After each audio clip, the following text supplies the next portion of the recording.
प्रणाम करने से क्या लाभ है। नमस्कार दोस्तों, आइए जानते हैं बड़े बूढ़ों को प्रणाम करने से क्या लाभ है। सनातन धर्म में किसी बड़े और बूढ़े से मिलने या विदा लेते समय एक दूसरे को सम्मान देने के लिए हाथ जोड़कर प्रणाम या नमस्कार किया जाता है। नमस्ते के माध्यम से एक दूसरे के प्रति विनम्रता का भाव भी प्रकट की जाती है। बड़ों से मिलने पर उनके सम्मान या उनके प्रति आदर का भाव प्रकट करने और उनसे आशीर्वाद प्राप्त करने का बड़ा माध्यम है प्रणाम।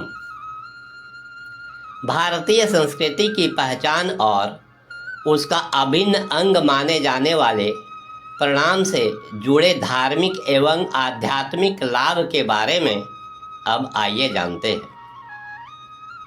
सनातन परंपरा में बड़े बूढ़े से मिलने पर दोनों हाथ जोड़कर प्रणाम या फिर नमस्ते या नमस्कार करने की परंपरा प्राचीन काल से ही चली आ रही है। प्राचीन काल में नमस्कार या नमस्ते का अर्थ प्रणाम ही माना जाता था।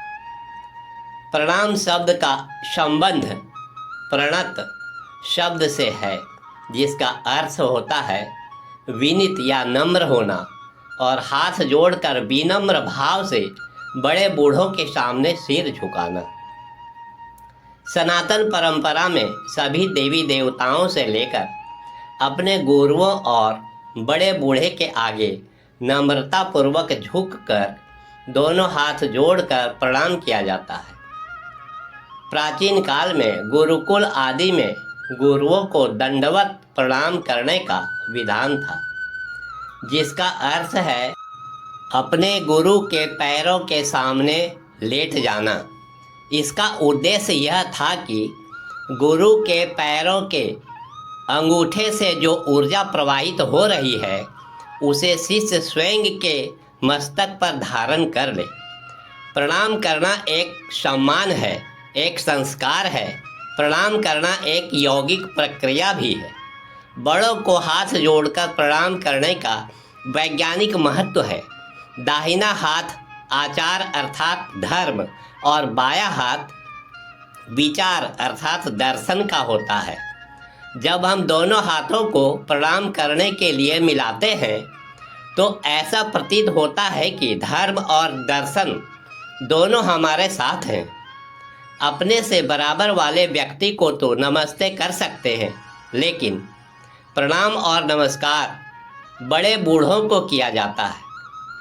सभी अभिभावक बच्चों को प्रणाम और नमस्ते करने के संस्कार की शिक्षा अवश्य दें, ताकि भारतीय संस्कृति बची रहे। वैसे तो आजकल के बच्चे पाश्चात्य सभ्यता की ओर आकर्षित हो रहे हैं। किसी से भी मिलने पर hi, hello, good morning, good night इत्यादि शब्दों का प्रयोग करते हैं। किसी व्यक्ति को प्रणाम करते समय सभी उंगलियों और अंगूठे एक समान रखकर दोनों हाथों को मिला लेना चाहिए।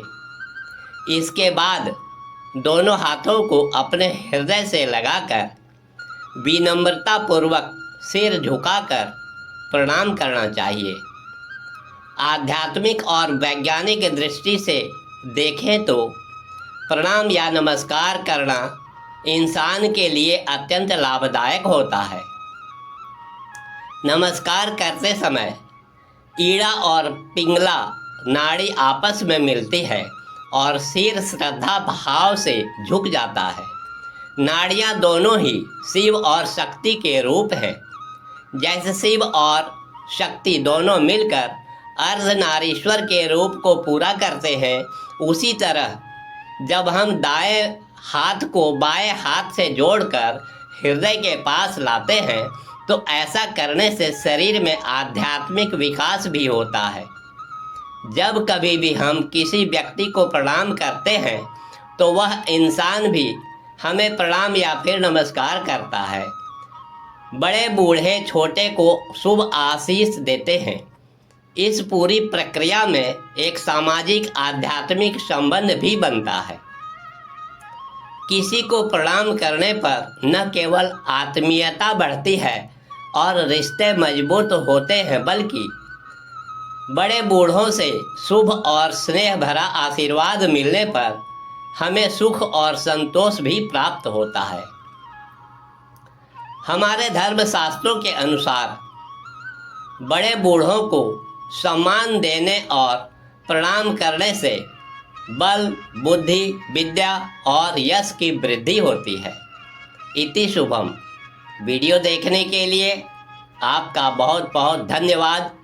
मिलते हैं फिर नेक्स्ट वीडियो में। धन्यवाद।